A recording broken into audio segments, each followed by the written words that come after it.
And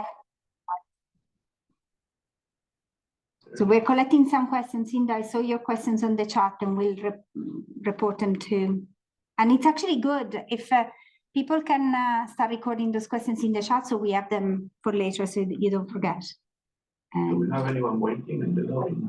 Waiting in the lobby? No, because it should be automatically admitting, right? As far as I know.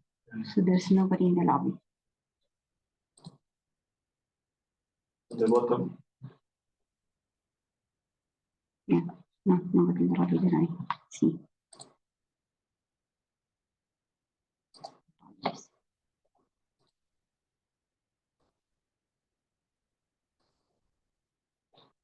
No, it's okay.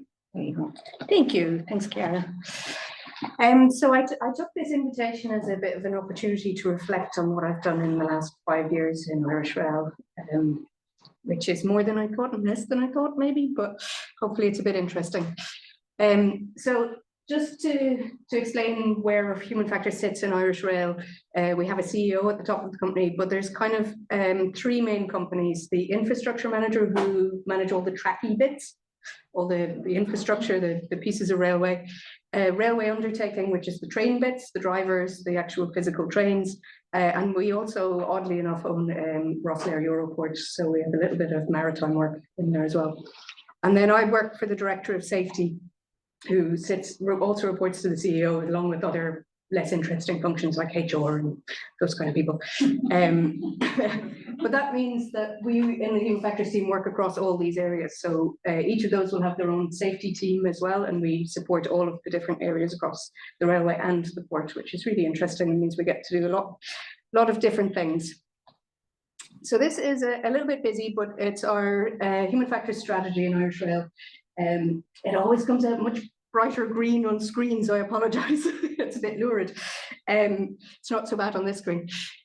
So we have 7 areas that we work across in terms of the strategy, and they kind of go from more reactive pieces of work through to more strategic. So we support investigations.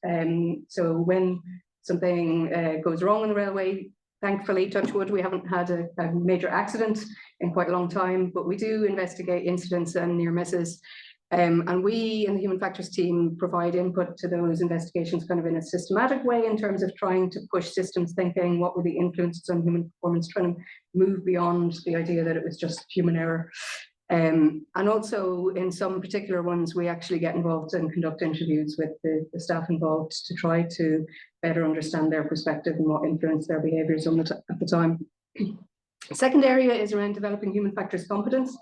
So this is quite strong in the legislation. We have a quite specific legislation in rail, and one of the areas that we're supposed to work on for human factors is building competence.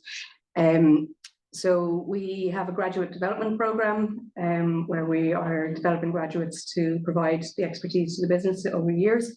But we also deliver training and write different articles and try to raise awareness of what human factors is across the business over time. Third one is, I call it support for human performance. It's definitely the miscellaneous bucket. This is where somebody will send an email or phone us and say, can you help with this? We think it's a human factors problem. So various things fit into that. We might be doing workload assessments or looking at a particular rule or procedure that people are not sure it's working the way it's supposed to. So all sorts of things go into that one. The fourth one is around change management. It is by far the biggest workload driver for us, particularly given we have huge amounts of investment in the railway in Ireland at the moment. So this is where we do traditional human factors integration work. When a new project is proposed, we put into the internal standards and change management that they need to come and do a human factors assessment. What are the human factors implications of this change? And then we will decide on a kind of category. I have a slide on this later, actually, and what level of human factors work needs to be done to support that project. So we have huge projects at the moment. We have a new fleet, which will be starting passenger service next year. We've built a new control center in Houston, and that the software to run the systems within that is still under development. Dark Plus is going to be electrification and expansion of the railway around Dublin. There's a similar project in Cork. We're building new depots, refining depots. There's a lot of capital investment work at the moment, and it's generating a lot of human factors work, which is great.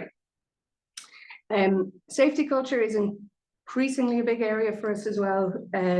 So it started when I first started 5 years ago. I was kind of, safety culture is more belongs to the business and I'll support it, but it's kind of ended up that we've taken more of a lead role in our team in supporting and pushing the development of a safety culture. So we just finished a safety culture assessment across the whole business, and putting together action plans now on that for key areas to improve. And the other big push that we've had in that area is around just culture and trying to push the idea of a just culture and change the thinking around incidents from being who did it and how do we fix them to why did it happen and what can we learn from it. So that's an ongoing piece of work. And then getting much more strategic. I would be inclined to fly by the seat of my pants as much as I possibly can, and that's not probably the best way to do things. So the 6th area is about trying to standardise how we do human factors in Irish Rail, write some guidance and standards to say this is the way we do it consistently and get it written down. And also the safety management in Irish Rail is the SMS in Irish Rail is very strong. So if we put things in there, they tend to happen. So trying to leverage that and use it to expand human factors as well. And then the 7th area, knowledge development, is kind of outward looking. So when I started 5 years ago, it was just me and I felt quite alone. So this was about trying to build networks externally in Europe with other railways through the International Union of Railways and the European regulator, and going to conferences and industry working groups so that we stay connected with what other railways are doing and make sure we know what's going on in the industry. So that's the overall strategy. I have a couple of achievements that I wanted to highlight. So the first one is that human factors assurance or integration process. We've called it assurance because in some of the legislation it refers to human factors integration in terms of integrating human factors in the SMS, whereas this is much more the traditional project, human factors engineering, human factors assurance. So there is a standard now in the SMS. It's been there for a few years. And it's the one that says when you have a major project, it sits underneath the major change management project standard. So when they have a project, the project manager has to do human factors impact assessment and categorize it as having no impact, which means fill your boots, we don't need to know about it. Low, where we just kind of look at the risk register, maybe suggest some areas that they should look at and consult the end users.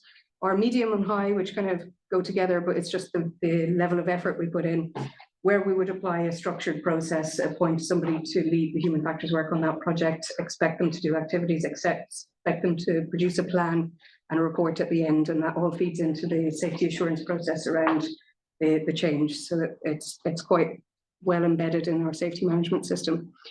So that's been working for the last 4 years, and it is generating a huge amount of work, so it must be working fairly well. Seems to be going okay. The second one, and I wouldn't normally put this up as an achievement, actually, I must be feeling positive about it at the moment, is our just culture development. This is a lot down to one of my team, Jen, who has been driving this forward for the last couple of years. And it is probably the hardest thing to do, is to change the safety culture in an organization or do something around just culture, because you're really trying to change embedded values and how people view incidents and non-compliance with rules in any form. But we're starting to get some traction. We've made changes in the safety management system about how drivers are treated post-incident. So they used to have to go to the medical officer to check that they were healthy if they went past a signal of danger, so past a red signal. They used to be suspended for up to 2 weeks. Now they're usually back a couple of days after. So some real concrete changes, and also starting to get embedded the idea of just culture and getting heads of department understanding the idea and starting to say, well, is what we're doing in line with this? So it's starting to get some traction there, I think. And then the last achievement, and some of them are over there, is our HF graduate scheme. So every year for the last 4 years, I think we've recruited 1 or 2 graduates, and we have a 3-year program where we try to develop railway knowledge, human factors knowledge, application and professional development over the 3 years.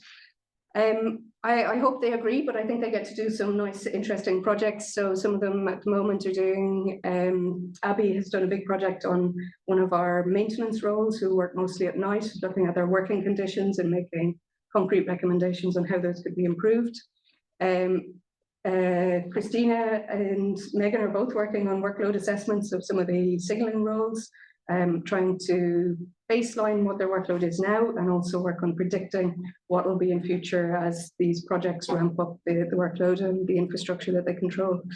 Another graduate, Carolina, is working on some changes to documentation. So we have a weekly information piece on railway operations that goes to all staff. And the design, I think, probably hasn't changed since the 70s. So there's scope there to try to improve that. And she's working on doing that. And then Roberta is doing a project which just got approved yesterday on looking at how mindfulness training could improve attention and awareness for train drivers.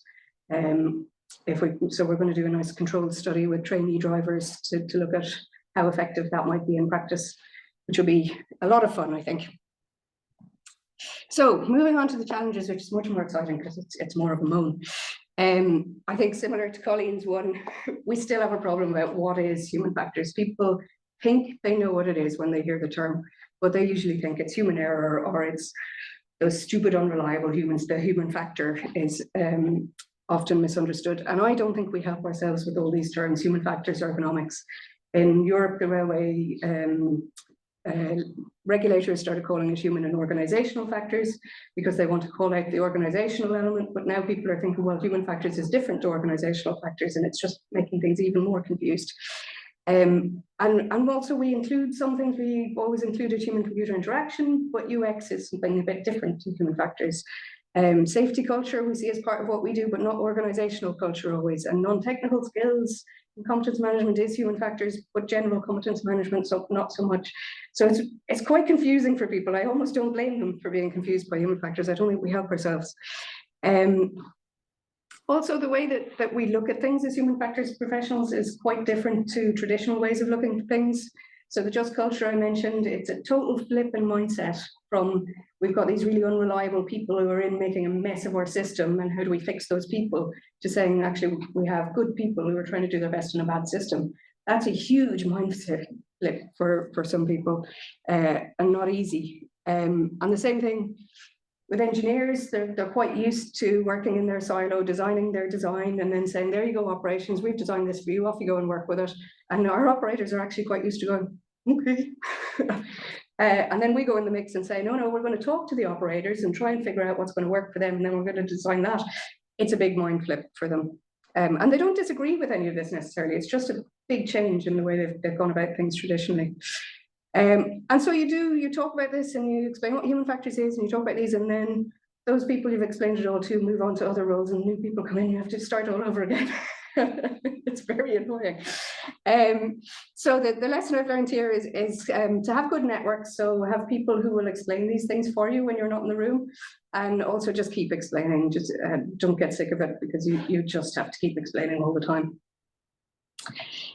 Second challenge is finding experienced human factors specialists. There just aren't enough of us. There just aren't anywhere, I think. So I started in 2018 with one post, and next year we should be a team of 10 in Irish Rail, which I have imposter syndrome about. I don't know how this has happened. I'm worried somebody's going to walk in the room and say, what are you doing? But so far they haven't, so must be doing something right.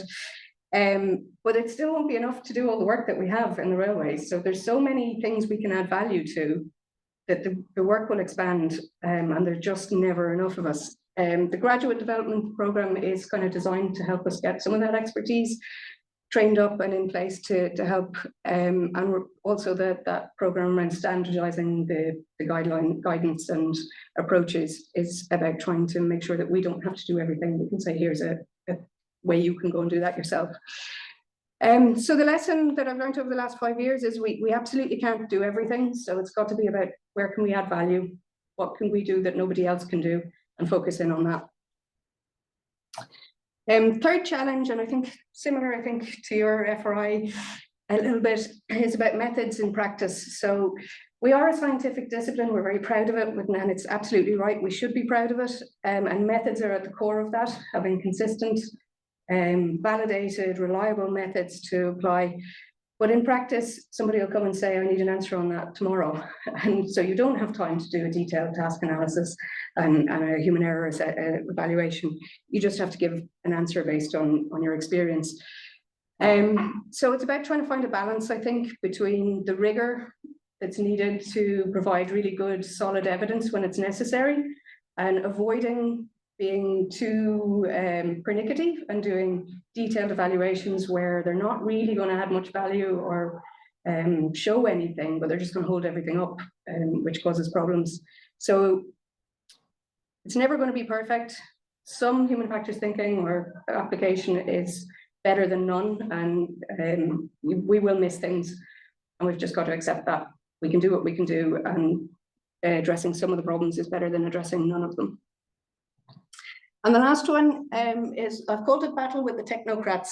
And this is where I kind of lose my mind sometimes. So there's some examples I've put here. The first one is quite recent. There's in the legislation for train design, there's a requirement that you can't have a green light in the cab. And it's to avoid it being reflected in the windscreen, and the driver might think that it's a green signal out on the track and go past a red signal. So it's a risk control measure. And we're quite strict on this because I think it's quite a good idea to avoid this situation. So we take that in principle, and we don't allow green even on screens within the train cab. But recently we had a supplier who did have green on their screen, and we said, can you please change that? It's only software. How hard can it be? And they went, no. We said, no, you see the regulation says no green. And they went, it's not green because in the regulation they've specified the RGB values for green, and our values don't match their values. So even though it looks like green, it's not green. Please call it olive. And we can't win that battle. The standard says it's not green, so there's no more pushback we can do. So even though you want to pull your hair out, they will win. The second one was a few years ago now. Again, screen-based. They wanted to move the speedometer on a train onto a screen, but it wasn't going to have a safety integrity level on the screen. So anyone who knows anything about software, if it doesn't have a safety integrity level, the engineers think it's completely unreliable. So they said, okay, in some circumstances you can use it on the screen because without going into too much detail, the system will supervise the speed of the train anyway, so you can't go too fast. But in other areas, we don't have that supervision. So you have to turn off that speedometer and use an analog one, which doesn't have any safety reliability level, but doesn't have to because it's not a screen. So it'd be like going to Mercedes and saying, I want a new car. And they go, sure. And we have this nice one where you use this speedometer on a motorway and this one on local roads. Is that all right with you? No. But again, not a battle you can win because they apply such a level of rigor to the engineering system, and then they will just transfer the risk. If that can't meet the level, the risk will just go to the operator. In the end, that problem went away for other reasons, but we weren't going to win that battle on human factors grounds. And the third one is referring to a situation where we have legislation for railways going back to the 1800s. So I don't know if anybody's probably come across level crossings in remote areas where there are gates that you as a road user have to open and close yourself to cross the railway. So originally, I believe those were put in place to stop livestock trespassing on the railway. It was just to prevent that kind of risk with a collision with large animals. But over time, it's become kind of accepted or understood as a control for road users that they have to stop and carefully go across the crossing. So when we looked at this recently, it's really funny because if there were no gates, there's no livestock wandering around our roads anymore, so we don't really need the gates for that reason anymore. If we had no gates, people would just hopefully slow down and drive across the crossing once. With gates there, if they use it correctly, they have to cross the crossing 5 times. So they have to stop their car, get out, walk across, open the far gate, walk back, that's 2. Get back in their car, drive across, that's 3. Get out of their car, go back, close the gate, that's 4, and then walk across. So 5 times they have to cross the crossing. And we can't change this because that's the legislation from the 1800s. So again, it's a kind of hair-pulling moment, but the lesson is you can't lose your mind about these. It's just, this is the reality. You're not going to win in the short term, but you can start to kind of chip away at hopefully making changes over the long term and get something changed eventually. Okay, so I've wandered on my gripes for long enough. Future for Irish Rail, it's looking pretty good at the moment. We have record investment in rail, so we're going to be doing more of the human factors integration. We have a lot more opportunities for applying human factors. Like I said, the just culture is starting to embed, and now we're starting to look at how we can support a reporting culture and try to generate more reports of incidents and near misses. The guys over there are the future as well, developing their competence, and they'll be head of the team someday. And we're also now starting to focus on more research and development projects as well, like the mindfulness one that I mentioned earlier. So thank you very much. You're not allowed to ask questions now, but maybe later.